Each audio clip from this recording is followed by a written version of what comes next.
क्या भगवान जगन्नाथ ने कभी सबके सामने किसी भक्त के लिए कोई चमत्कार किया है? आखिर भगवान को भक्त की किस चीज से इतना प्रेम है? उसके सोने चांदी के चढ़ावों से या उसके मन की सच्ची भक्ति से? वो कौन सी एक चीज है जिसके लिए महाप्रभु भी अपनी परंपरा तोड़ने को विवश हो जाते हैं? देखो भैया, आज कितने सुंदर उपहार आए हैं।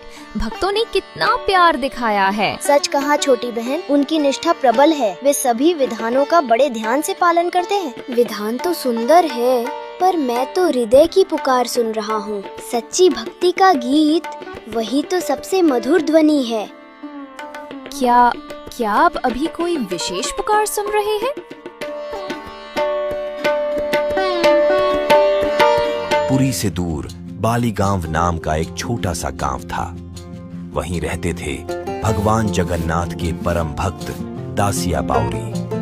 उनका जीवन बहुत ही सरल और सात्विक था और हृदय करुणा से भरा था। हर जीव के प्रति उनके मन में अपार दया थी। वह न कोई विद्वान था और न ही कोई धनवान।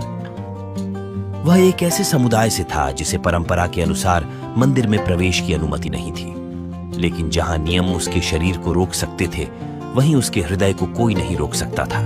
उसकी आत्मा जगन्नाथ के चरणों में बसती थी।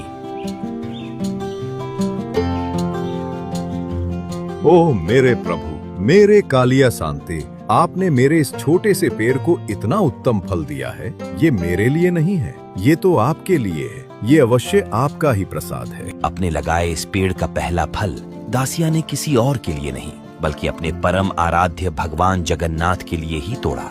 उनके मन में यह निश्चय था कि यह भेंट सीधे प्रभु के चरणों तक पहुंचेगी। दासिया ने उस साधारण नारियल को एक बहुमूल्य रत्न की तरह संभाला और पूरी पवित्रता के साथ प्रभु की भेंट के लिए तैयार किया। उनके हाथों में वह नारियल नहीं, बल्कि उनकी संपूर्ण भक्ति थी। नारियल को अपने हृदय से लगाकर दासिया ने पुरी की लंबी यात्रा शुरू की। उसके पास न कोई गाड़ी थी न घोड़ा, केवल उसके थके हुए पैर और उसकी अटूट आस्था थी। सूरज तप रहा था और रास्ता लंबा था, लेकिन उसका हर कदम एक प्रार्थना थी, हर सांस भक्ति का एक गीत थी।